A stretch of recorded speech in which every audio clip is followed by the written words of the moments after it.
Good afternoon, children.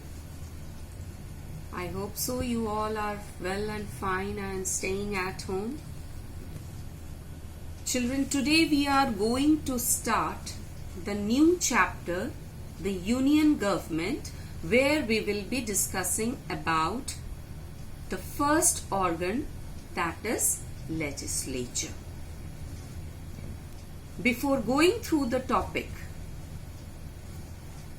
as you all know that India is a vast country with diverse religion, culture, languages, even geographical features are also there.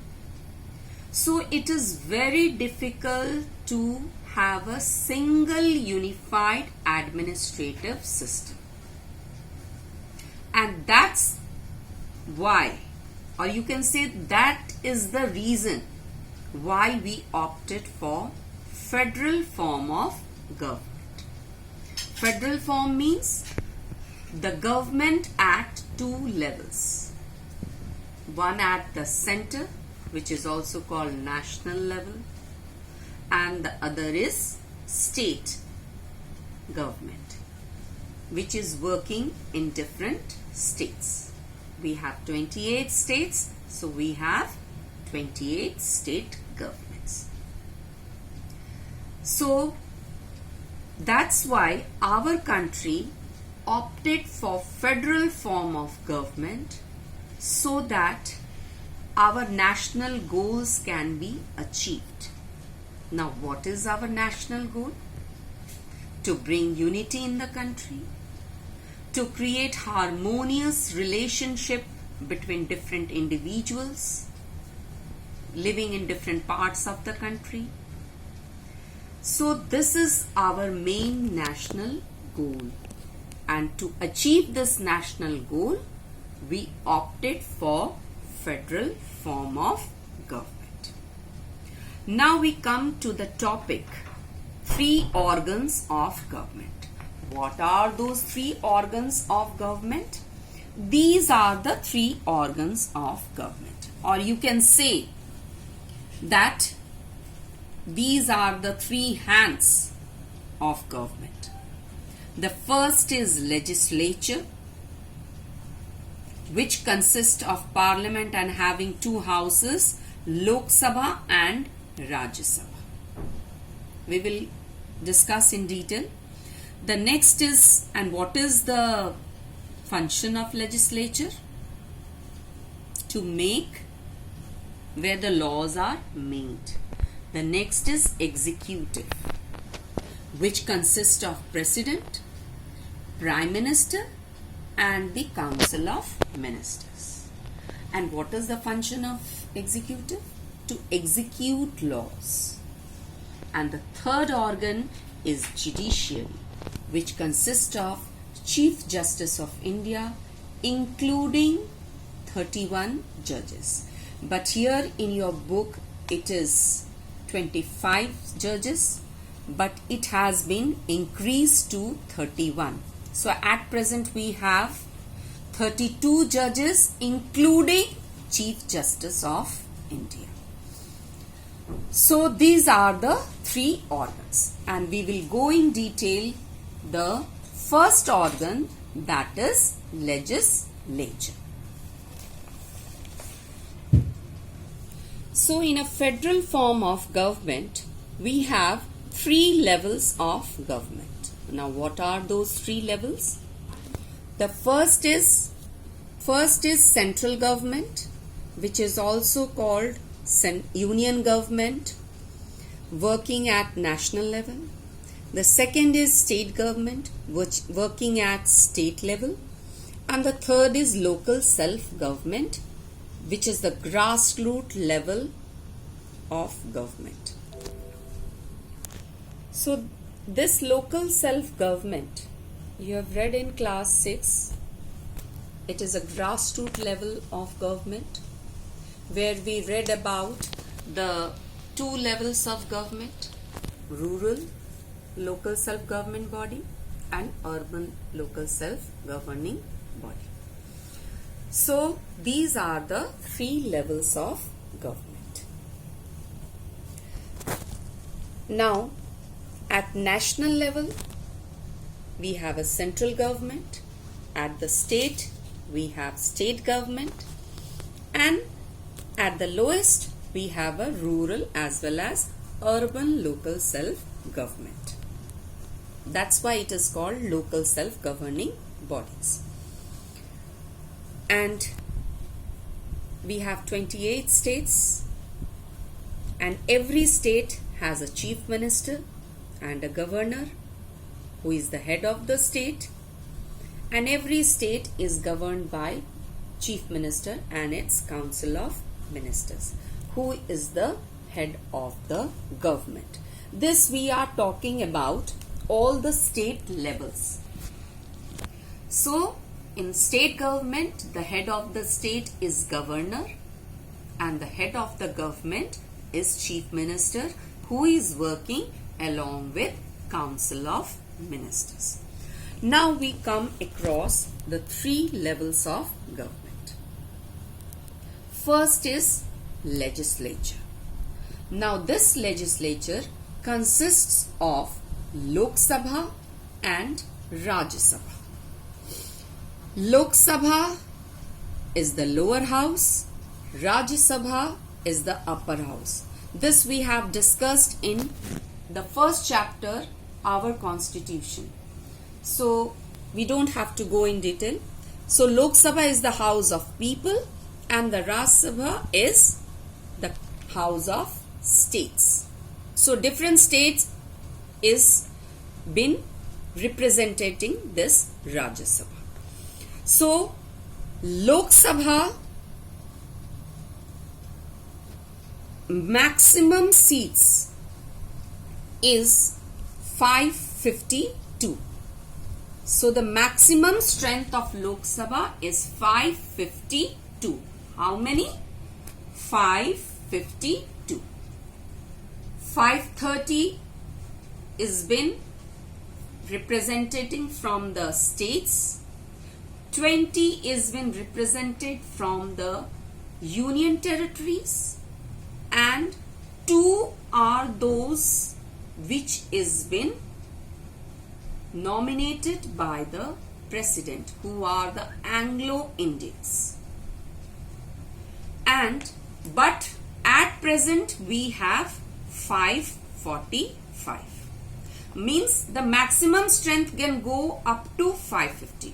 But at present the strength of Lok Sabha is 545. So 543 total, 545 is there, 530 is from states, 13 is from union territories, and 2 is are the Anglo-Indians been nominated by the president. So 530 plus 13 is your 543 and plus 2 is 545, which is the maximum, which is the present strength of Lok Sabha. Rajya Sabha is a permanent house which cannot be dissolved, because every 2 years 1/3 of members retire and are being filled by the new candidates. So in Rajya Sabha the maximum strength is 250. How many?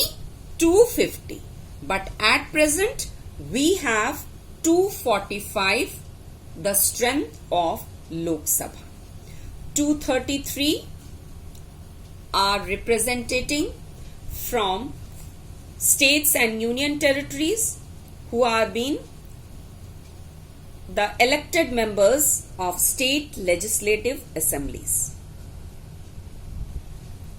who are being elected by the elected members of state legislative assemblies. But the 12 members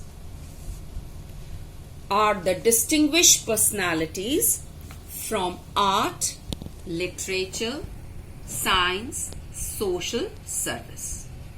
So these 12 members are being nominated by president. So at present, what is the strength of Rajya Sabha? 245. 233 are from states and union territories who are being appointed by the elected legislative assemblies, elected members of legislative assemblies, and the 12 are being nominated by the president. And who are these 12 members? They are the distinguished persons from the field of art, literature, science, sports, social service. Now here the word comes elected and nominated. What is the difference between elected and nominated? Elected means when the people are electing them, but nominated means unanimously we have decided that some person will be nominated from this field. For example, like Navjot Singh Sidhu. He is a Rajya Sabha member. He is from sports personality. So, unanimously it was decided that every state is having Rajya Sabha seats. So, unanimously it was decided that Navjot Singh Sidhu will be the Rajya Sabha member from Punjab. Who will be nominated from which field? From sports field. So, this is the difference between elected and nominated. Nominated means everyone's decision is been taken there. And it is the power of the president to nominate these personalities. Means unanimously all will give their concern in this decision. So, the parliament, which is the highest law-making body, it consists of Lok Sabha and Rajya Sabha, because the parliament, Indian parliament has bicameral legislature, which bicameral means two houses. So Lok Sabha and Rajya Sabha. Lok Sabha is house of people and Rajya Sabha is house of states, or you can say council of states. Here the maximum strength is 552, but at present it have 545 seats. Means 530 from states, 13 from union territories, and 2 is been are the Anglo-Indians been nominated by the president. So total is 545, but it can exceed only up to 552, which is the maximum strength of Lok Sabha. Next we come to Rajya Sabha. Here the maximum strength is 250, but at present it have 245 seats. 233 representing from states and union territories, and 12 are those distinguished personalities who are being nominated by the president from different fields: art, science, social service, sports, etc. So this is all about the two bodies, or you can say two houses. The parliament, which is consisting of two houses. So this is all about the first organ, that is legislature. The next organ is executive, where we will come across the first, that is President of India, who is the head of the state. Next is Prime Minister, who is the head of the government. And then Prime Minister is working along with Council of Ministers. Now, Council of Ministers, there are 3 different categories under this Council of Ministers. Cabinet rank ministers, Minister of State, and Deputy Ministers. Don't get confused with the cabinet rank of ministers and council of ministers. Let me clear you this, that these council of ministers is having three different categories of minister: cabinet minister, minister of state, and deputy minister. But what do you mean by this council of ministers? Means the ministers who are collectively responsible for the working of the government. They are collectively responsible, and they swim also together and sink also together. Now, what is the difference between cabinet and council? Cabinet is different thing. Cabinet and council of ministers are not the same thing, are not the same body. Council of ministers have different three categories of ministers, whereas cabinet rank of ministers means they are the influential and important members of the party. They are the topmost rank of the minister. They are the topmost rank ministers. So they are the influential, the important members of the party. So this is the difference between cabinet and council of ministers. So finally we come across this, that the executive consists of President of India, who is the head of the state. Next is Prime Minister, who is the head of the government, and he or she is working with the help of this council of ministers. Next is the judiciary, which is working in an independent manner. The third organ is judiciary. The highest court of India is Supreme Court, and it works with the help of judges. In your book, it is written there 25 judges, but at present we have 32. The maximum strength can be 31. This 25 can go up to 31. But at present we have total 32 judges, including Chief Justice of India. So this is the third organ which is working in an independent manner, in an impartial manner, because so that it cannot follow or cannot have biased decision. So that is why it is working in an impartial manner, this third organ, from the other two organs, that is legislature and executive. So these are the three organs of government. First is legislature, where the laws are made, executive, who executes the laws, and the judiciary, who give judges, or you can say give decisions. So children, this is the third organ which is working in an independent manner.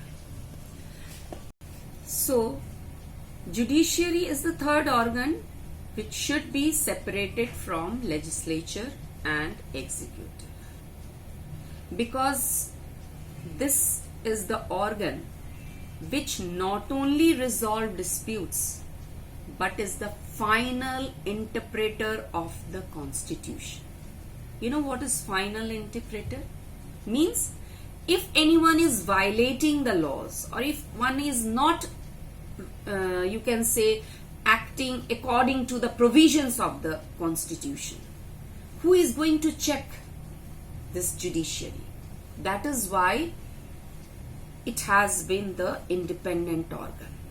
And if we want justice, it can be only possible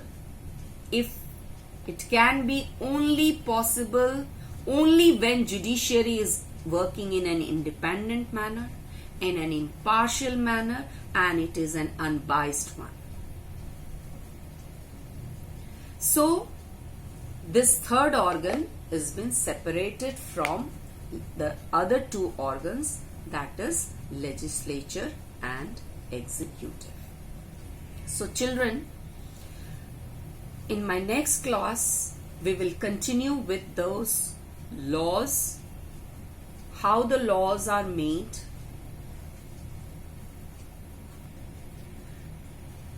in the coming topic again. In my next lecture, we will discuss about the laws which are made and which laws has been confined to central government, to state government, and for that we will come across the different lists: union list, state list, concurrent list, and also some residuary subjects. So subjects mean these are the laws which are being made in different fields. So certain fields are being restricted to different levels of government.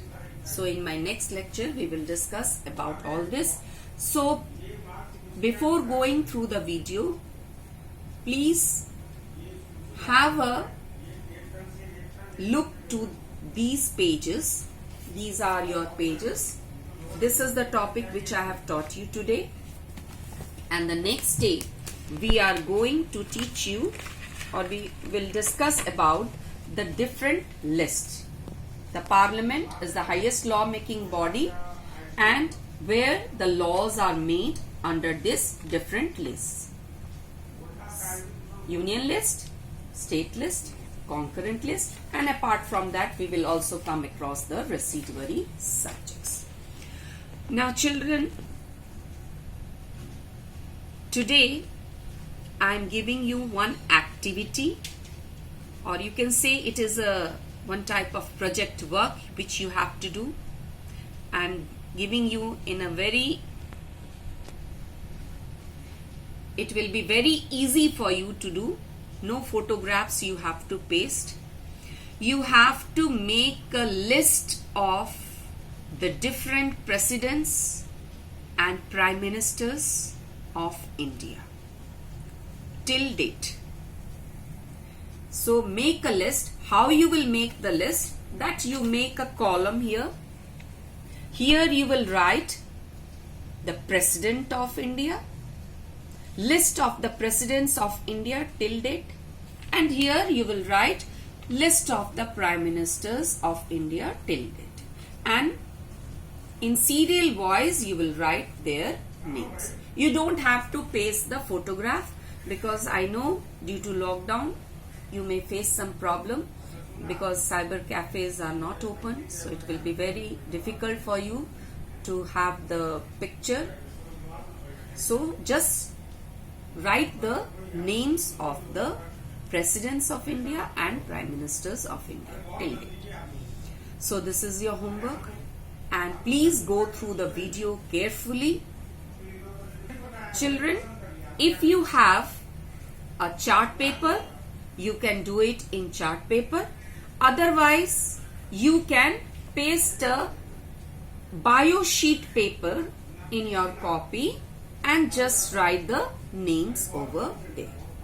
Whichever will be easier for you, you will do according to it. Either you do it in chart paper or you can do it in your civics copy.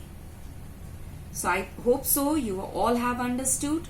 Please go through the video carefully and read the chapter, read the topic which I have taught you today. Thank you.